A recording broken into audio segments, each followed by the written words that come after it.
And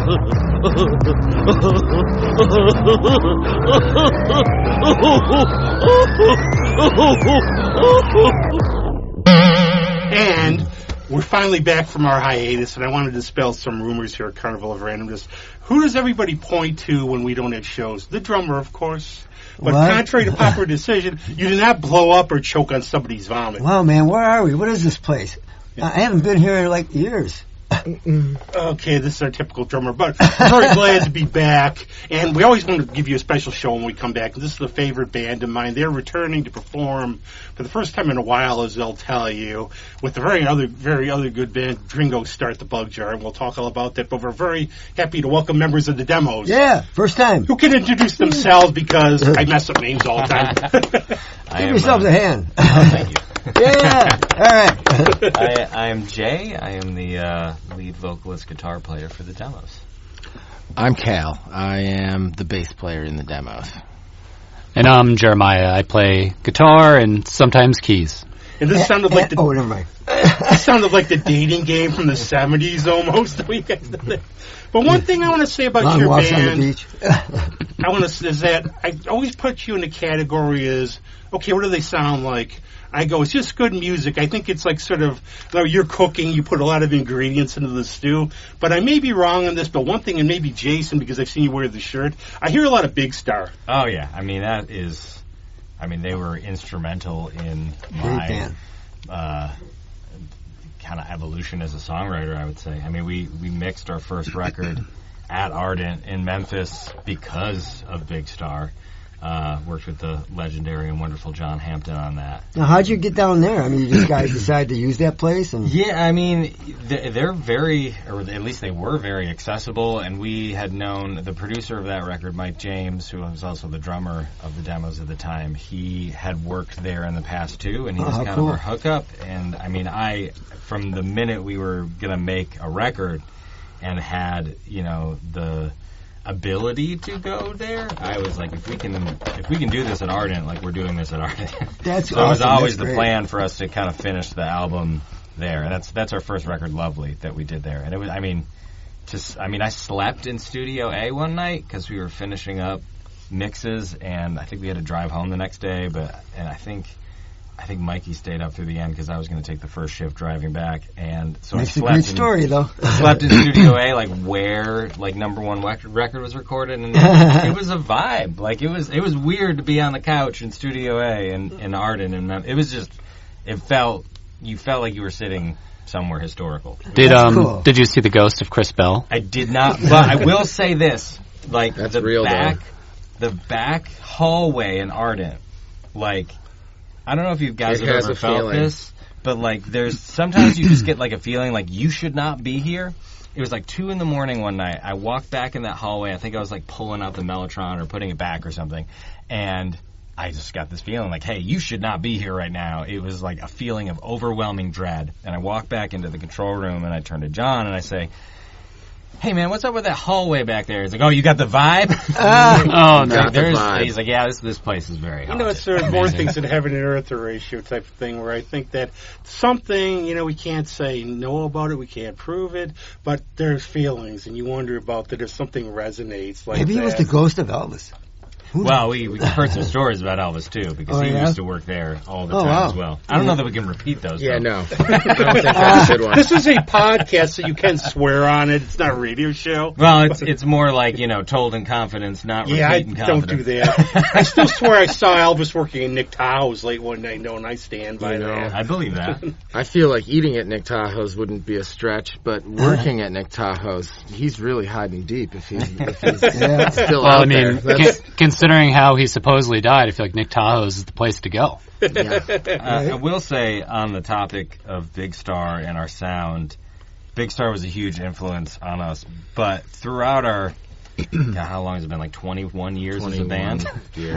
We finally drank legally. Yeah, right? The band can drink legally. I think that for us, more than being about a specific influence or a specific, or specific influences in general, it's more just about the power of melody, and we take a lot of time and energy and effort to make sure that every melody on everything we do is as strong and as as at least impactful to us as possible. Yeah, that's what I hear in your music, though, too. It's not one thing. It's sort of a hybrid. And actually, we were talking about Josh Nessie. I said that about Maybird one time, that, okay, I hear this part here, I hear this part here, but there's always, like, a melody, and there's something different in this. Yeah, we've loved Josh for a long time. I'm trying to remember the first time I met him. I think it was at, like, GFI Studios in 2006 or something like that.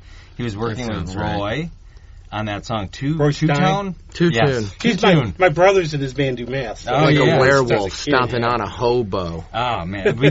I remember hearing that song for the first time and being like, this kid is great. And then we just became friends, and we have been playing in each other's bands forever. He was in the demos from like a year in 2008 or something like that, and then we backed him up when he was the Josh Netsky band. I went on tour with him once. It's for us, especially in Rochester in general, it's kind of just always been like finding like-minded people. That's what happened to me being on the scene, though. I meet one person, I meet another person, I start going to these bands. Oh, they're playing, they know each other. They're all in each other's bands. That's why I just actually had a Katie Morey show at Book Eater last week. So have you guys been together since high school then or something? Yeah, so me and Kale started this band with our friend Alex, who's Alex Northrup, who is in his own right a prolific Rochester musician. The three of us kind of started this band in 2000. I think we played together in 2003. We did. But our first show proper as the demos was in 2004. January 2004. What really I always say there's some kind of muse or just some kind of force out there that drives people into the crazy world of being musicians. What drew all of you to do this? For me, I'm a huge fan of SNL. I haven't missed an episode since I was maybe 11 years old. And back then, I would never really pay attention to the musical guest at all. I would just kind of zone out. And there was a night in 2001 that Jack Black was hosting, and the musical guest was The Strokes. And I saw them, and I was like, whoa, music can be like this? And I went out and bought Is This It the next day, and I think a week later this band formed. I saw the Strokes doing their thing on SNL, and I was like, I think that's what I need to do. And cool. So that's what drew me into it. I don't think I'd always liked music and I think I was really listening to the Beatles and the Beach Boys back then. Very into very older music. And then when I realized that modern music could you could do that, and there just wasn't a lot of people bringing the rock and roll. That. It was all Britney Spears and the Max Martin era. But now you listen to Britney Spears records and you're like, these are some of the best pop songs ever written. Well, but it's not cool then, That's the thing. I always liked Mandy Moore the most. It's cooler now, I think. You know what? I would tell this story a few times. When Dick Dale came here, I almost got beaten up because Dick is always late, but then he loves to gab. So I'm second in line. I start talking to him at a Mojo, and he's wanting me to trade me for the Mojo because they didn't have it. Then he starts, by the time we're done talking, he's inviting me to his house in Big Sur. Now keep in mind, this is people waiting for 2 hours in line, and I'm looking going, I'm getting it in the parking lot. But I saw there were these kids sort of behind me, and you could tell they were the misfits in high school. I'm just going, I love seeing this. I love seeing when younger people are into this stuff. And I just think, that's why I think rock will never die, because there's always people to carry on. It's true. I felt about the Jayhawks in the 90s. Absolutely. I love them guys. I have that Town Hall album, whatever it's called. That's really good. I like that one the best. Yeah. But I have to ask you your opinion then, Jeff. What did you think of the 50th anniversary SNL? I always have a sliding scale of SNL, because the idea that a show is written, put together, blocked, shot, and made in what is essentially 4 days to me is astonishing and an unbelievable feat in and of itself. So I will say the 50th anniversary for SNL was a decent show with some good sketches. But, it wasn't the best SNL. Well, people don't get that. I think you brought up a really good point about that. I got back into watching In Living Color again the past year, and I love it. But you go, it's hilarious. But anyone, SNL, SCTV, you look at it and you go, it's hit and miss, and you think these guys had to come up with live stuff every week. Yeah, I mean it's and not everybody's Jim Carrey, you know. I mean, like some of his stuff. But even you can go back and watch you can go back and watch misses with stuff like that. Like everybody only remembers the good sketches. You know, it's like going up on the original, which I grew up on, and Dan Aykroyd said, there were a lot of bad sketches there too. And you watch it again, you go, that one was pretty lame. Yeah, everyone remembers Bassomatic. Yeah, but even back in the day, a lot of the old TV, like Red Skelton or whatever, all that kind of stuff. A lot of those variety shows were live. Mm-hmm. And they'd screw up, they'd laugh it off, they'd repeat the joke, they'd just start over. Yeah, Red Skelton was infamous for laughing during the lines. But then how did you all come together to form the band then? Yeah. Well, so me and Cal ran cross country together, and Cal was always a personality. Like, if you went to school with us, you knew who Cal was just because of his the way he carried himself. Yeah, that's the word. And he played bass, and I don't know. When I met him, I was like, oh, this guy's a rock star, and he played bass, and we were like, "Hey, Cal, you want to play bass in a band?" I was like, "Yeah, I've been waiting for this chance." Do I get to miss gym class? That's what I did for the podcast. I went outside, and Greg was by the dumpster. The drummer, like, "Hey, dude, put down the brown bag." Hey, I was eating that. You want to be on a podcast? And then, me and Cal have kind of been like the through line throughout the 21 years of band. And there's been kind of people who have come in and out. Obviously, big life changes usually kind of have like an upheaval in musicians' lives. So when we all went to college, like Alex found other interests, and me and Cal wanted to continue, so we did. Well, that's actually how Alex found Jer. Yeah, and so actually Jeremiah played in one of Alex's bands in college. It's totally like what you said, though. Like, once you get into like the circles of these musicians, it's like everybody just you can't escape. It's very incestuous. You know what I'm going to do? You know what I'm going to do for this show sometime? I'm going to create like one of those big flow charts. Yeah, a taxonomic key. Not even like he knew him. Because they would be like me. People would recognize me. How do they know me? Oh, you're so-and-so's friend, or I've seen you. Then I would meet somebody, oh, do you know? So I started, like, whenever I would mention somebody, I was just to figure you would know them. Yeah. And, so I think there was a point where we needed a guitar player, and because Jeremiah had played in Alex's band, and we'd seen Alex's band, Northern Spies was the name at the time. So many times we were like, oh, if he's interested in playing with us, like, we should ask him if he would. And the rest of that is history. And that was what, 2017? 16? I think we started playing together in 2016. Oh my God, it's been almost 10 years. Wow. Okay. Yeah. So. Dude, if somebody told me that 2020 was 5 years ago, I would be like, no way. You know, I it doesn't help that we all blocked 2020 out of our mind. Something happened. It's like some trauma there. Everybody feels that. I think there's a point with any really good bands, too, is that I think the one balance you have to have in life, as you said, one of the big things is life gets in the way. I hate to bring it up, like the Bryan Adams song, Summer of '69, Billy quit, so we got married.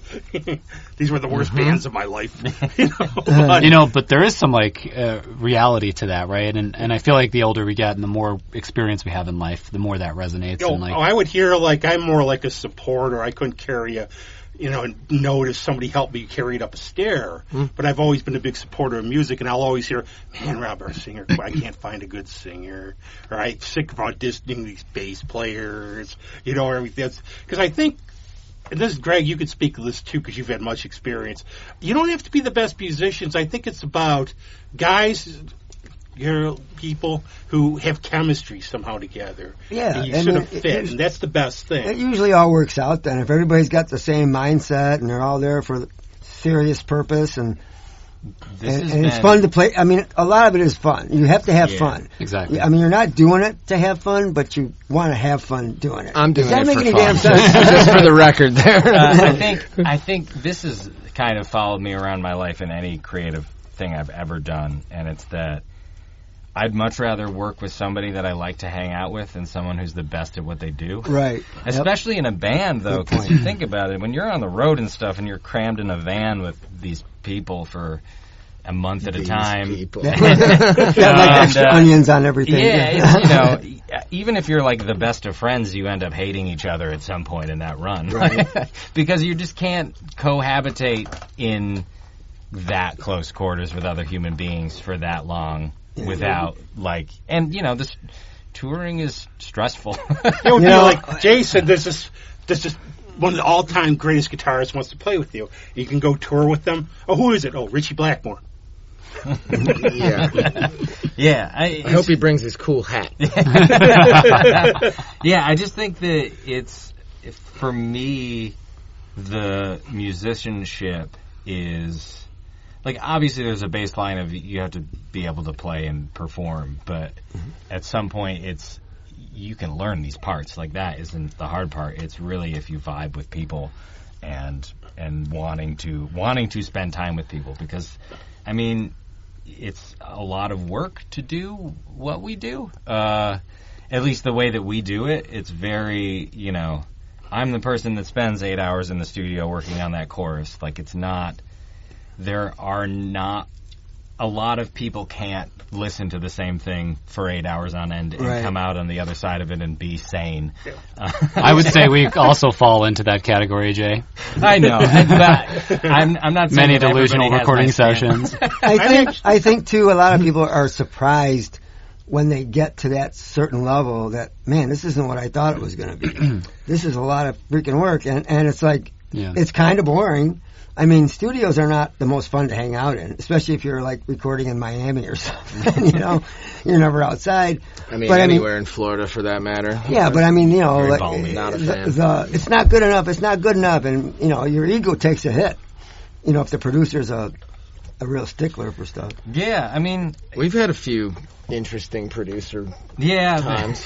There have been some where you walk out and you're. I suck? Yeah, for real, less that and more do they suck? Yeah. But that stuff never saw the light of day, luckily. But I don't know. It's everything we've done, we've learned from too. It's like I constantly feel like no matter how much I do, there's still a million more things I need to learn to be good at this. That's the best attitude. You have to be receptive. That's a good attitude. I go back, the one thing I do have a background in is local filmmaking. And I would say the thing in the studio, one of my analogies to that is we were shooting a film called Getting Personal, and we went out to a place in Mendencating, and I do my Hitchcock cameo. It's at a restaurant. It's our people on a first date. So that scene you see, that's probably 10 minutes. Took us over 4 hours to film. Now, the smart person could look at, we call it the Eiffel Tower of the lime meringue dessert, because you can see it doing this. Yeah. But people don't get that. And people don't get being in the studio. And I've luckily worked here and seen how it goes to do one song or. Yeah, it's a process. And I think we are very exploratory in the studio. I think when we're working on music, there's no bad idea. We'll chase down any whim that one of us has, and sometimes it ends up with being okay, well, that was not the right way to go. But sometimes it opens up a whole new world of possibilities, and I think, I don't know that I've ever had a song that I felt was done. It's good enough to get to that point of, okay, I think I would want to show this to people. But I hear stuff back now, and I'm if I could do this again, if I could do does that it again. ever happen where that never ends? It never ends when you're sort of a quasi perfectionist about it's pretty good, but now I wish you would have done this. Yeah. I wish that would have. And done then technology changes. You could have done stuff you couldn't do, and things like that. Well, and that's the thing too, is that we kind of have always been against. Using every advance in technology. We're not an auto-tune, happy with auto-tune band, really. Right, it's not like there's not a time where sometimes it can be helpful somewhere, but what is it?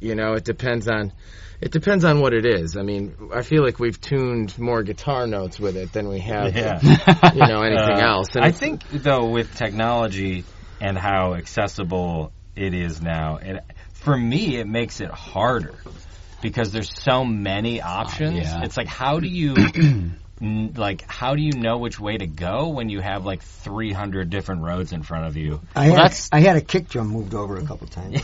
Yeah. I'm sorry, go ahead. Oh, no, well, I was going to say is I feel like the technology, and I think this is one of the things that I see a lot in more modern music is that, the technology becomes the focus, whereas I feel like it needs to be secondary to the art, which is the point, right? Yep. So it's like the technology needs to be a tool to support the art and the music and the songwriting, yes. And when it gets flipped, I think that's where you get into a lot of more, everything just kind of sounds the same and everything kind of has the same vibe, and I think, and there's a lot of modern bands and musicians that are just doing amazing things, but I think one of the things that I like to focus on is just bringing more of the soul of the spirit of what we're doing into the actual songwriting and into the production. This way, I think it connects better with the listener. And just we try to just avoid using any means of production that reduces the human element, because it reduces the value of the performance and the value of the version of the song and the music. And it's, I think that too. We are friendly with lots of bands that, like play to tracks or stuff like that. And like even stuff like that, we don't, we have a sample pad that's back behind the drums that sometimes you can, hit it with a stick and a sound will, trigger to play out of that. But like it's played. There's no... It's part of the song. Yeah, it's not like you hit it once at the beginning and everybody plays along to the song. Right. Like where... and I won't say who, but I mean, I heard this had to be 15 years ago, a very, very famous band, and the only two people on the stage who were actually playing were the singer and the drummer, and we found out that the rest of them are up there like real high on drugs, just dancing around, and it's like a party, and they're just playing along to the track. Maybe I can be a musician now. I was thinking, I'll use a term for your band and a lot of bands I see. It's like authenticity and passion. Where I see, like, I have a friend, excellent drummer. Incredible, been around for years, played with tons of people, but he played in one cover band, and now when I went to see him, all incredible musicians, but you could see they're phoning it in. They're just going through the motions. There's no passion behind it. And that's another question I'm going to jump to, though, is I really have a lot of respect for people who are doing their original music. Now, I'm fine with cover bands doing covers. I've heard I'm in love with a girl. Very good. Thank you. I still actually think your Fringe Festival, that promo we did where Kayla is like sniffing the cauliflower. Oh, yeah. I thought you guys, but Kayla too. Remember Kayla? When did Kayla join all this? So Kayla joined, when was Kayla? Kayla, I think, started playing with us in 2011, right about the time we were releasing our first record. But me and Kayla met in college and have been dating since college, and she is married now. Yeah, we're married now. Congratulations. Dating since college. Yeah, we've been married for 11 years. 11 years. Why are you asking us? 2013. I don't. It's like, there's a certain point when like time just ceases to exist. Yes, that's how my life is. I just have to, every time I'm like, how long has this been since this? I'm like trying to do the math in my brain. Just add 5 years to whatever you think it is. And you're probably right on.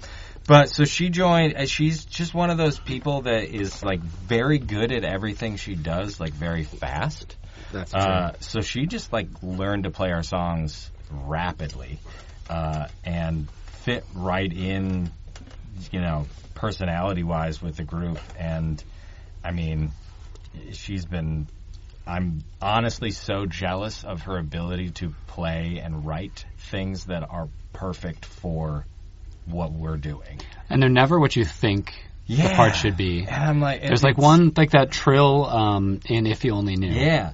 Like, she just ripped that out in the studio, and we're like, well, that's clearly the part. And she was just, it was just natural. Intuition's a big part of it. Yeah. But it's not easy. It's not an easy part. She's probably the least trained? I don't know. She's taken lessons. I think she might be the most trained out of all of us at this point. At this point, she's the most trained. But when she started, like, I think that she just kind of jumped into it, which is, I've just always been so impressed at how good and fast she's able to pick stuff up.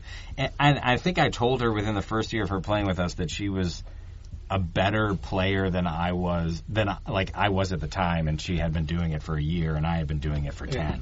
Like she's just so good at picking stuff up and learning it, and really, I think she just is very focused. Where maybe that's the problem that I don't have, is that I just can't. I feel like we need to be I do 1,000 things. That's why. But I'm finding again, it happens every now and then. I think Greg's going to blow up. He's a drummer. Yeah. I don't know. Get out of the room. I'm out of here. No, you guys have great attitude. You have an extremely good perspective on things. And the last comment he was making, I think it's great that you're not jealous of somebody else's abilities. You just welcome it. Yeah, and that is super important. I think in life in general, jealousy is a very wasted emotion because it doesn't help anybody and only hurts you. Very true. So, I mean... I'm going radio silent.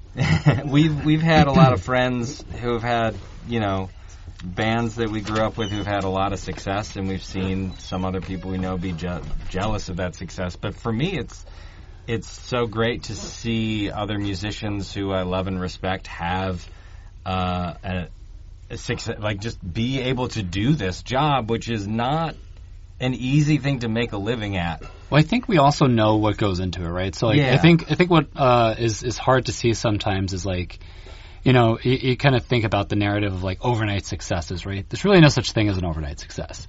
Because there's hours and hours and years of preparation for those moments that when you can finally see whatever you're pursuing into realization. And like I think like we know what goes into that. So when we see people, reach their goals and hit these big milestones in their lives, whether it be, personal or creative or professional, like I'm just excited, like, because I think also like personally if I apply it to myself, I know it's almost like affirmation. It's like, hey, they got there, maybe I can too. Planned happenstance. You work toward something with the intention of one day reaching that, and you may try different things that advance you on your way to getting to that place. But in your mind, you always have sort of the picture of where the direction you're heading. Your destination. The self is only that which it's in the process of becoming. Who's that? Kierkegaard? Yeah. Actually, I love like the 90-minute philosophy books. They sum up every philosopher. That's cool.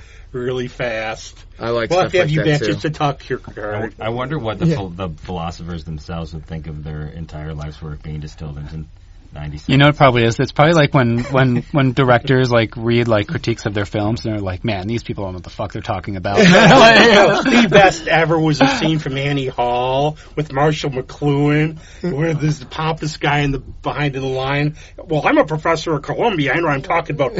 I know Marshall McLuhan. Oh, really?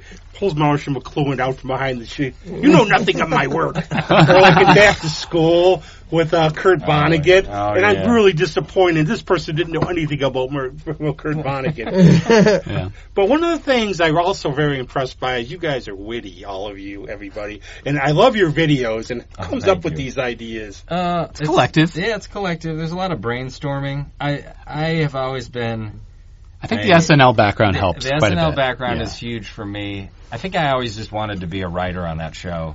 But I also know that I'm not a good enough writer to do that. And this sort of allows me for an outlet for that sort of weird energy. But I also, I say that we do things a lot like early like Harold Ramis films. Like I don't know how much you know about like lots. Like the making of Caddyshack, where they just kind of like rolled cameras and then they had. I guess didn't it drive Ted and Knight like? Yeah, he was an old school. Exactly. These guys would just be making up. In the end of the day, they rolled for so long and had so much just like freeform improv that there was like barely a movie there, and they had to bring in the editor of Ben-Hur to make sense of it all.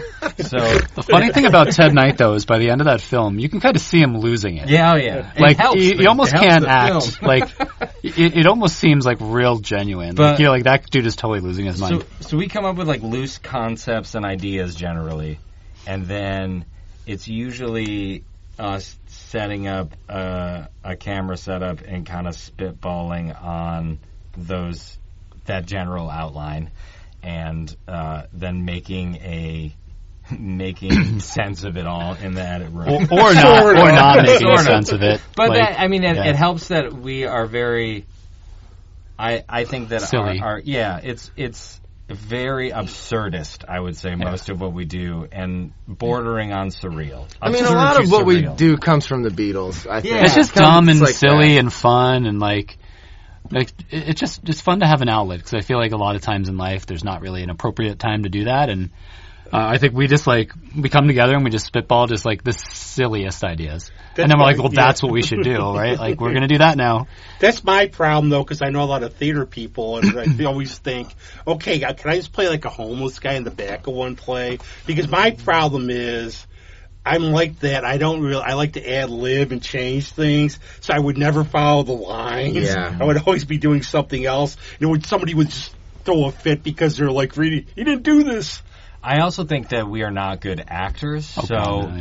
If we were to script ourselves, it would be too hokey. I think that we try to do everything as earnestly as possible, because I think a lot of the humor in what we're doing comes from the fact that it doesn't seem as though we know there's a joke. So if we were to script something, I think part of it wouldn't work. And I will admit that it doesn't always work in general, but for me, that side of it, it's like this double-edged sword sort of thing, where music and just media in general has shifted from being more artistically based to being more quantity driven and content creation, and I think that this was of course, we can't just go and make something quick. It has to be a highly produced thing. So instead of jumping on the trend of making very quick and dirty content, we're making short films. Yeah. I'll give you a good example of that. And I'll toss out the name Bob Gawke, because he knows people.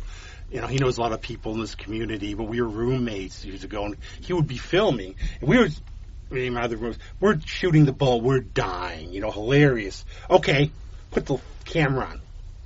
Oh, yeah. And you can't say a thing. Mm-hmm, I had friends say between their sets, why don't you go up and do stand-up? And I always made the point about, the funniest Marx brother was in real life? Zeppo.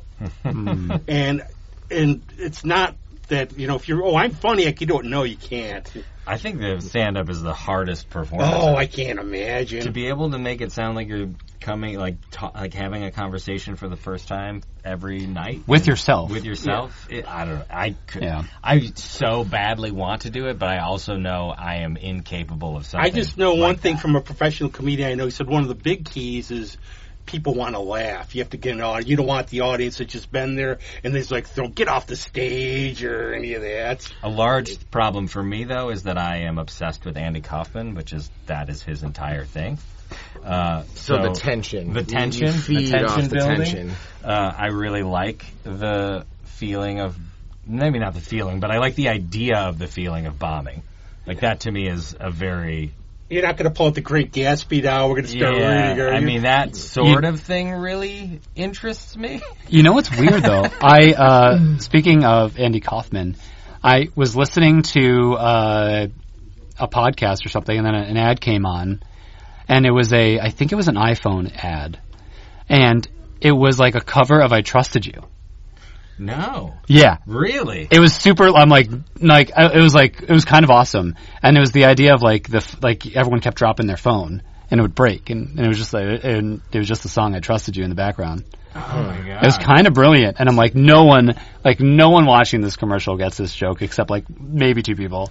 And I thought it was amazing. I can't imagine anybody, unless you're an avid viewer of the Midnight Special or a huge fan of Andy Kaufman. I remember, I saw him when he first started. He did the thing where he came out, he's bombing, and he's then he's going to go, but then he does the bongos. And I didn't get him at first, but then after I picked it up and got it, in a lot of ways it's like being a bad guy pro wrestler. He's not a comedian. He's like an improv artist trying to get reactions. Yeah. Right. And that's the thing, and I ended up loving going, this guy is brilliant. I mean, when you see what culturally he inspired, without him there would be no Sacha Baron Cohen, there would be no Tim and Eric, there would be no Tom Green, that whole... Yeah.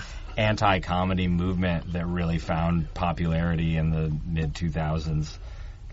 It's all if you ask any one of those people who their influences were, Andy Kaufman would be at the top of that. And I do have my one rock star moment. You mentioned Jack Black. You'll notice on this show we go all the way around. Mm-hmm. So I used to work at Monty's Corner. I did the door, and we had a band from Cincinnati. And I'm sitting there. One of the guys is looking at me. I got to ask you, him? He's like, yeah, I'm me. Well, I just met Kyle Gass from Tenacious D. No shit. Did you ever get the thing where somebody says something and it's like this weird phenomenon for a while?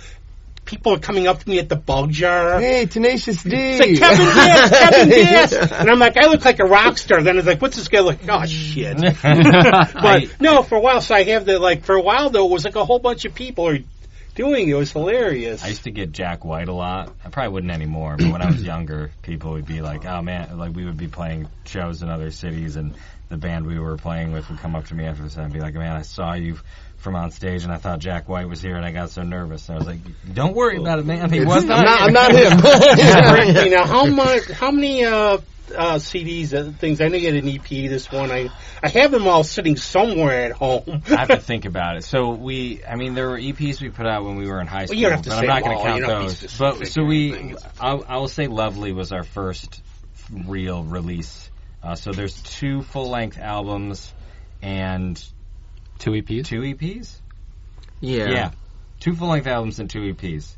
And that is the most recent full-length album is 24-Hour Hotline, which we wrote and recorded throughout the pandemic in the weirdest possible way, like over Skype essentially. Yes. Contactless. And it was, when we would be in the studio, it would be like the live room was in the basement, the control room was on a different floor. You would never see each other. You would just hear each other through the console. And it was a bizarre experience, but I think some of just having those constraints and that sort of challenge of doing that led to some of our more creative songwriting and production choices. And so we ended up taking a break after we released this record, but before really live music came back after the pandemic. And we, preparing for the show we're about to play in May, are starting to put together these songs that we've never played in a room live together. And when we really got down to it, we're like, wow, I don't know that any of these choices we would have made had we built up these songs playing together in a room. I think that's because when everybody's way of life sort of just stops, you don't expect it. Yeah. And I know, one of my friend's parents, he said it really affected them because, they're older, they have a routine.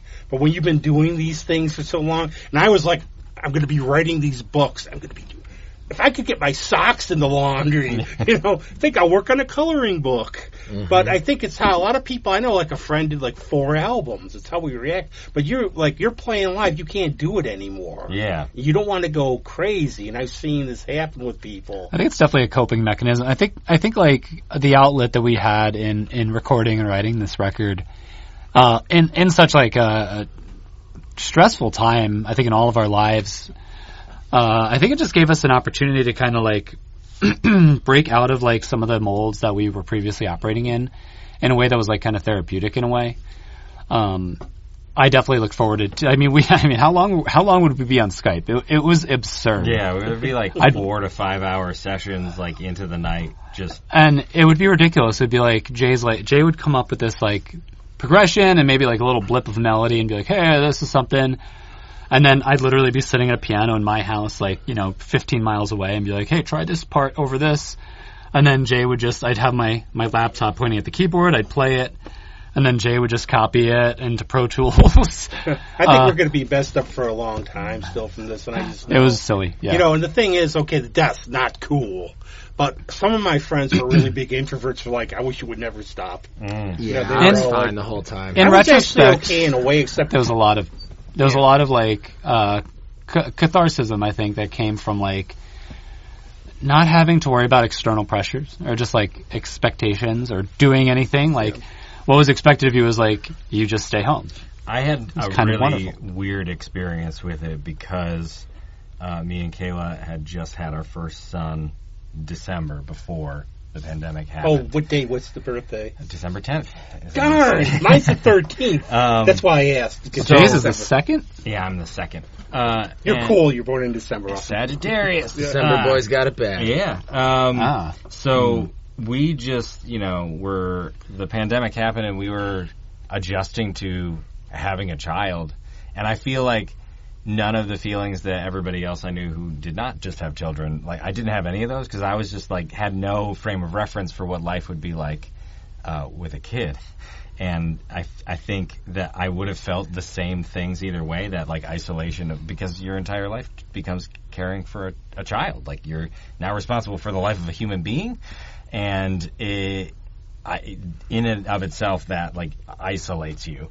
So I think that I will always not. I just when I think back to that time, I just think of like the stress of becoming a father, not necessarily the stress of like the pandemic, which was there and maybe made the stress of becoming a father worse. But also gave you like you had to focus on being dad, right? Yeah. Sometimes that's when you have to do something.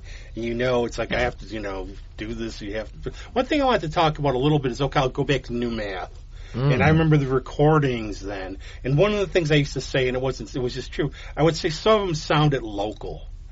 These days, everything sounds great. Yeah. The technology and everything. I think that is just, we talked a little bit about it earlier, but technology being so accessible, even we've been writing and recording music for 21 years, and I think back to when we first started, and you couldn't get home.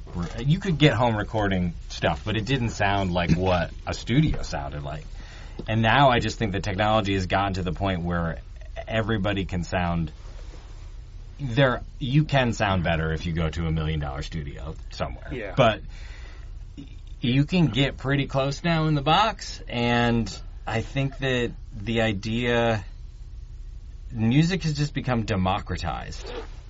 Before there was a lot of gatekeeping, and whether that be financial gatekeeping or industry gatekeeping, and now it's just everybody can do whatever they want and put it out there, and I'm not going to say if that's a good thing or a bad thing. I think there's positives and negatives to all of it, because, now it's very easy for us to write a song, record it, release it, get it out into the world. But it's also just as easy for anybody else to do the same thing, and that leads to a lot of oversaturation. And I think that's the problem is there's so much. And I still go back to Friends. I will ask, mention Josh Netsky. Josh, what do you listen to? Well, the Fruit Bats album's good. Yeah. So I get that, but I still ask what friends are listening to. Yeah. And that's the way I do it. The one thing I miss is the old idea of search. I could have ordered 4 albums on my phone while we're talking. Right. But before I'm like a friend's dude, I got this, you got to check this out. I will say, on the technology side of stuff, but I should inherently hate, Spotify and algorithmic kind of music curation. But, I've discovered a lot of musicians that I never would have heard otherwise. Some of these, It's like Discover Weekly is how I find new music nowadays. And some of, these bands are, bands that have, 400 listeners in Chicago. Unless I'm in Chicago, if not for Spotify and those algorithms, I never would have found it. And I, love it. We broke a camera during one of our films, and Beth, the director, she found some guy in Georgia to come up here and play. You never heard of him, but he was great. There's people all over the place out there. But that's one of the things you don't get this about music. No matter how old you get, you think you know about music. Something always pops up you never found, and you find it, you go, this is awesome. But are there any favorite, in terms of, doing these songs, when you've recorded that you really dug?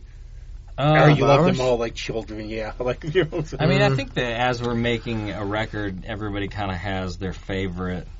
But that evolves too. Yeah, I think what I was super into when we were making this last record is probably not what I enjoy the most now. I tend to like the weirdest ones, the ones that are the most outside of what we have done. Our experiments, I'll call them. But that's just because I think that they're interesting to me because we haven't done them before.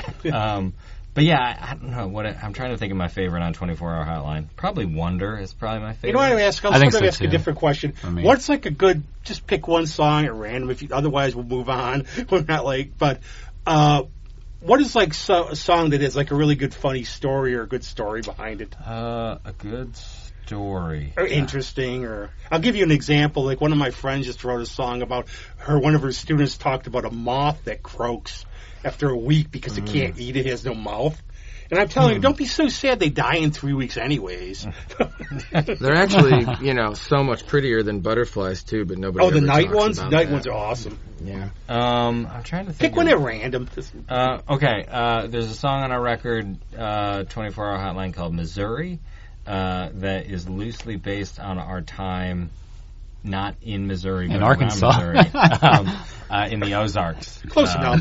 Yeah. Well, we were about to go into Missouri. We were about to go into Missouri, and we found what we call the Oasis of Blessings. It was a very long stretch of tour. We were exhausted. We ended up we had 3 days off in between our show in Missouri and Oklahoma. We stayed at Beaver Lake, Arkansas. Yeah, so we found an Airbnb at an A-frame on a lake in Arkansas, and just like rented a boat. Went to the liquor store. It was like such... Ate really questionable Thai food. Yeah. I bought weed from a guy in a grocery store that had a Grateful Dead shirt on. I was like, I don't have any weed. When I think back to that tour, like that moment is like what? One of the things I've been on the road a lot, and one of the things I always love is the weird stuff you find in America. There's like the gun raffle and the bowling, all these sock hops and all these weird things you always find around. I think it's called Roadside America. There's an app. And I love that. Yeah. Thanks to Paul Brenner. Yes, shout out to our buddy My Paul. best friend Paul discovered that. And that's the thing. I was talking to Alex Cote last year. See, I figure you know him, or you know who he is. Yeah. And I said, Alex, one of the things is, how do you like all this travel? And he's put it very well. He goes, he's having a regular job. Yeah. But I think at your age, like for me now, I'm sort of like slowing down about travel. I was like, I have to go to Geneseo now? Isn't that like almost an hour? No. And I've always loved driving. I think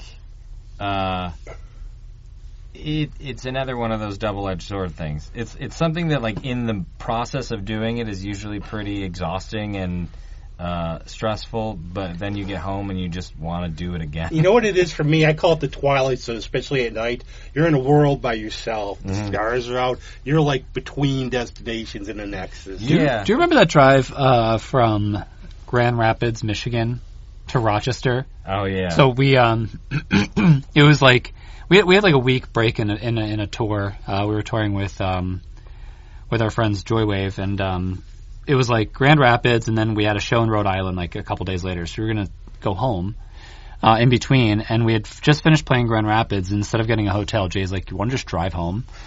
And it was like midnight, and we're like, "F it, let's go." And no eating, no sleeping. Let's go. It was like delirium. Like I remember walking into a Starbucks as they were opening at a rest stop at like 5:30 in the morning, and we must look like zombies. Was that a 10, 11-hour drive? I vaguely remember it, dude. I don't know that we could do that today. I saw Michaela Davis and Joywave in Philly because one of my best friends was down there. And, we're hanging out, we eat out and everything. But then all of a sudden I'm supposed to leave the next day. She's got to work. And it's like 3 in the morning. Why don't I drive back now? It'll be a lot nicer. So I had like a huge thing of Diet Mountain Dew. There you go. Night drives are the best because there's nobody on the road.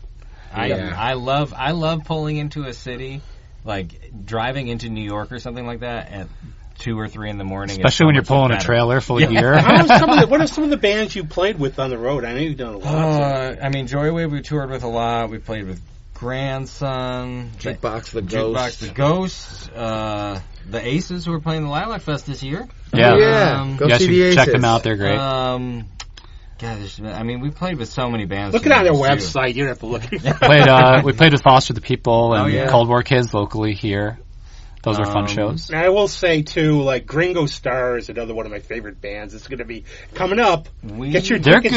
They're good friends of ours. We've been playing with them forever. While you can. They're probably selling out. Especially, I got mine, so sell out now. But I actually was at a Fox 45 gig in Auburn And remember the old days of the bug jar where if you got there, like 12, the band didn't go on yet? Yeah. I called back to go see Gringo Star. Oh, that's cool. No way. And that's why I was conversing with, because like, hey, I have a podcast. Can I play your song? Yeah. But I love them. So They're so good. They're so good, so I have to stay for both bands, and I'm old. Well, they start earlier. It starts there's earlier. luckily only 2 bands, so it's just us and Gringo Star. That's Tuesday, May 6th. Cinco de Sixo. Cinco de Seis? Yes, 2 bands, 2 great bands. You don't want to miss either. So, I mean, Gringo Star is kind of the reason that we're playing, because we... Nick from Gringo Star reached out to me probably in December and was like, hey, we're coming through Rochester next May. Do you guys want to play? And we hadn't been playing together for a long time, and I was just like, you know what? Let's do it. How does this feel, though, getting back? Will we see more of you live in the future? Yeah, I mean, I think, you know, we took a break in the midst of the pandemic just because I think that all of us were in a place in our lives where, I mean, at that point we had been doing it for 17 years and we're exhausted physically and probably creatively. And I think we just needed some time and perspective. And when we took a break, I remember in like the band group chat, it was like, we never we're breaking up. It was always like, we're going to pause and we will always return to this at some point. We just don't know when. And I think that's good because I've been saying a lot like about the Beatles, like John saying, we got stale. Could you imagine now, like if a band was together as long as they were, we'd have like 4 albums out. Yeah. You know, you're putting like 2 albums out a year touring. Yes. And I think after a while, the grind just kills you. And you got to get away a little. You might get along great. Do other things. Then you have all these experiences. It's all fresh again. Yeah. I think it was enough time. It's funny because it was enough time for me just to miss it a lot.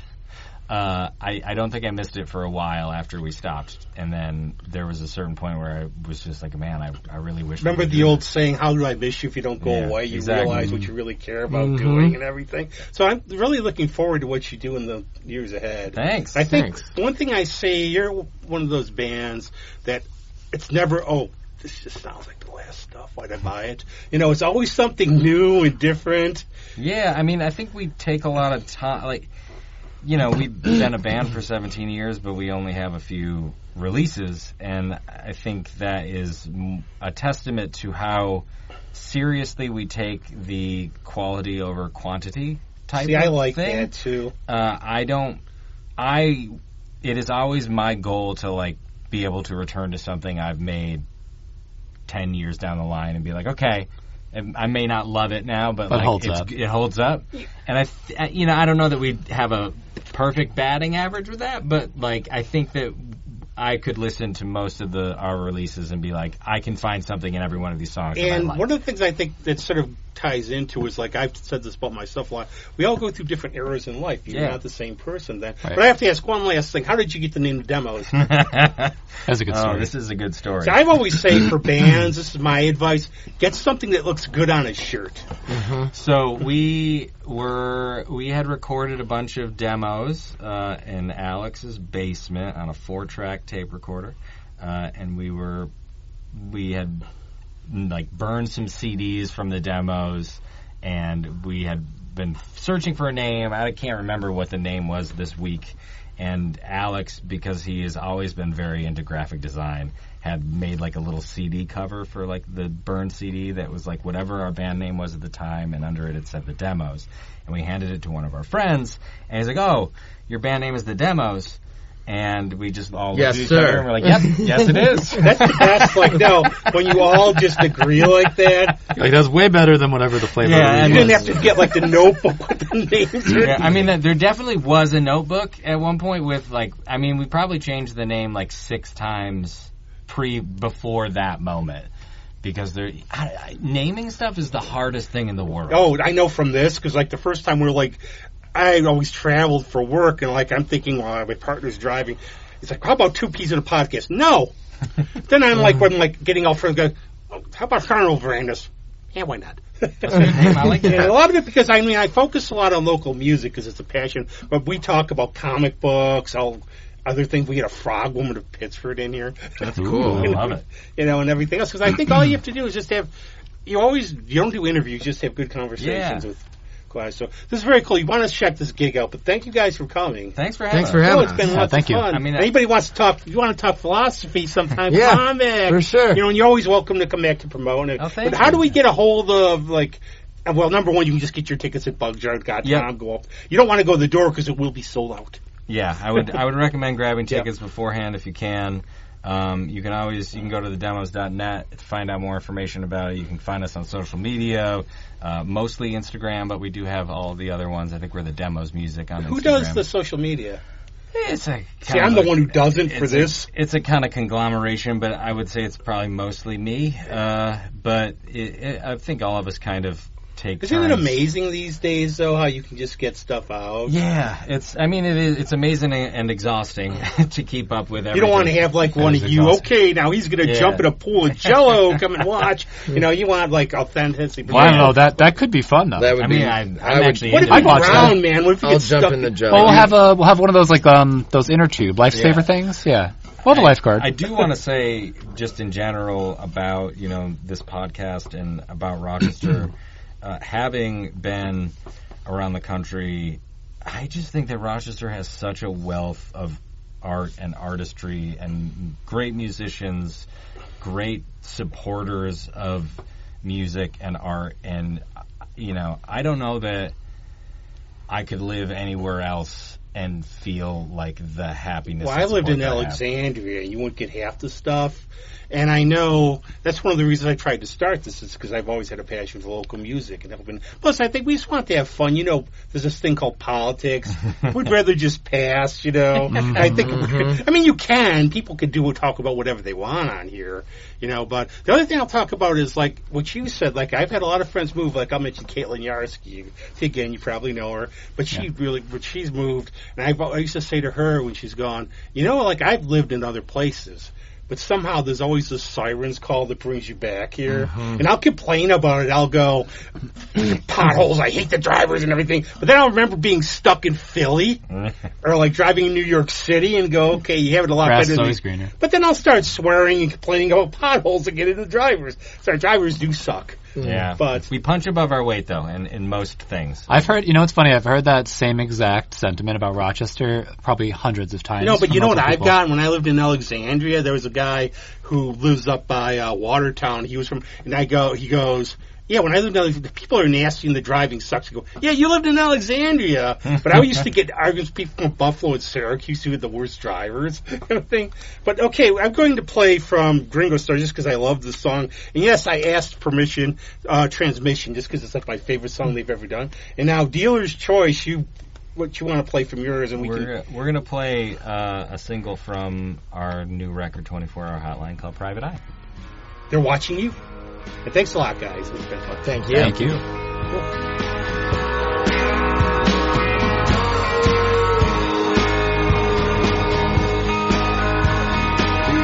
September of 45. A faded lady still afraid to die. Left a message on feather